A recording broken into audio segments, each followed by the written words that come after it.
He had always preferred running at night. The world felt different after sunset. Softer. Less demanding. The city that roared all day became a low hum, like it was finally tired. Streetlights flickered on one by one, and the air cooled just enough to feel clean in his lungs. The park near his apartment was his favorite place. During the day, it was crowded with dog walkers and families, but at night, it emptied out. The long, paved trail curved through thick clusters of trees, forming dark tunnels between pools of yellow lamplight. It felt private, peaceful, until the night it wasn't. He was halfway through his usual 5-kilometer loop when he reached the narrowest part of the trail, a stretch where the trees grew so close together their branches nearly touched overhead. The lamps here were spaced farther apart, leaving long sections of shadow between them. He slowed slightly as he approached a sharp bend in the path. Then he turned the corner and stopped. Something stood ahead of him. At first, he thought it was just a trick of the light. Maybe a person standing still, maybe a tree trunk in an odd position. But no, it was in the middle of the path. Tall. Too tall. Its shape was vaguely human, but its edges seemed blurred, like smoke trapped in the outline of a body. It faced away from him, perfectly still. His first instinct was irritation. Someone blocking the path. "Hey!" he called out, breathless but polite. "You mind moving?" The figure did not react. The air felt suddenly heavier. The night sounds, insects, distant traffic seemed muted. A slow chill crawled up his spine. Then, without warning, the figure tilted its head. Not naturally, not like a person stretching their neck. It turned too far. Too smoothly, until its face angled toward him. And he saw the eyes. Two pale lights burned in the darkness where its face should have been. Not reflections, not glare. They glowed. His stomach dropped. His legs locked in place. For a moment, neither of them moved. Then the figure shifted its entire body toward him and took one slow step forward. The sound it made wasn't a footstep, it was softer, like fabric, dragging over stone. That was enough. He stumbled backward, lost his balance, and hit the ground hard. Gravel bit into his palms. Adrenaline exploded through him, snapping him back to motion. He scrambled up and ran. He had never run that fast before. His lungs burned. His shoes slapped against pavement in frantic rhythm. He didn't look back. Not once. He burst through his front door minutes later, slammed it shut, and locked Italiano. His girlfriend jumped up from the couch.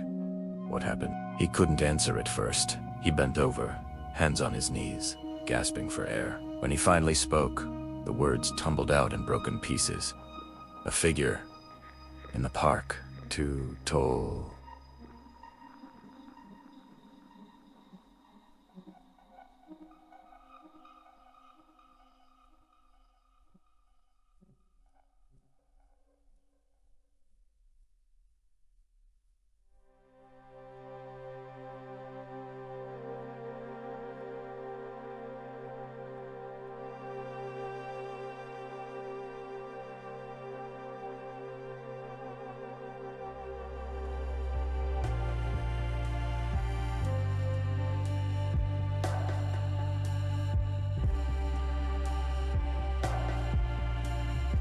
He didn't go back to the park. Instead, he ran on a treadmill at the gym.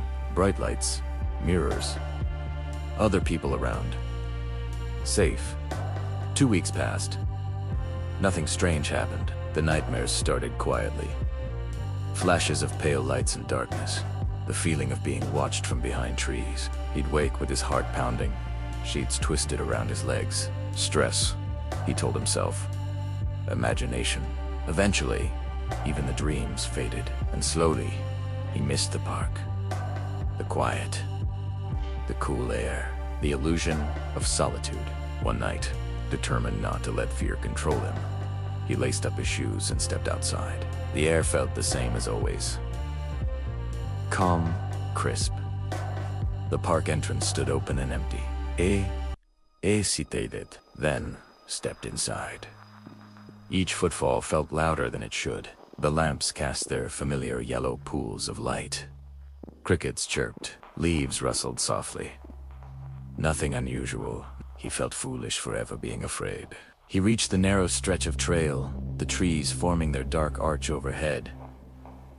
His pulse quickened. Justa memory, he told himself. He approached the bend, turned it.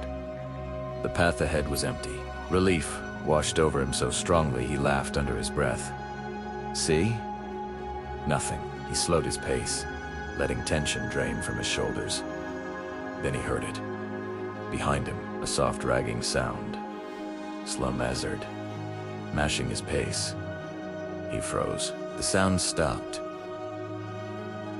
He turned around. The trail behind him lay empty beneath the lamps, but beyond the last circle of light, where the trees thickened, the darkness looked deeper, as if it had weight, as if it pressed outward. He swallowed. "You're imagining it," he muttered. He turned back around and nearly collided with it. It stood only a few meters ahead now, closer than before, so tall its head nearly brushed the lower branches. Its body seemed less solid this time, edges wavering like heat rising from asphalt. The eyes burned brighter. He couldn't move. His legs refused to respond. The figure didn't step forward. It simply leaned. Not physically, but the space between them felt like it folded, shrinking without either of them walking. His chest tightened. His heartbeat thundered in his ears. A whisper brushed against his thoughts.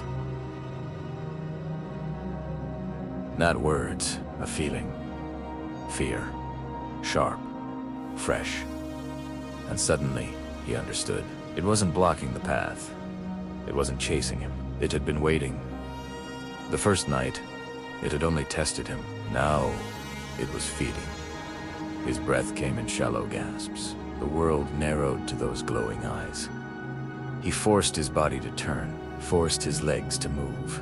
He ran again, but slower this time, like the air itself resisted him. Behind him, the dragging sound followed. Steady.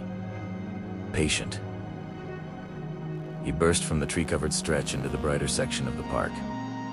And the sound stopped. He didn't stop running until he reached home. When he locked the door, the house felt colder, quieter. His girlfriend wasn't home yet. He stood alone in the living room, chest rising and falling rapidly. Gradually, his breathing slowed. Maybe it hadn't. He followed him. Maybe light kept it away. He approached the window cautiously. Outside, the street lamp illuminated the sidewalk. Empty, he let out a shaky breath. Then the lamp flickered. Once, twice, and went out. The street fell into darkness, and in that darkness, two pale lights blinked open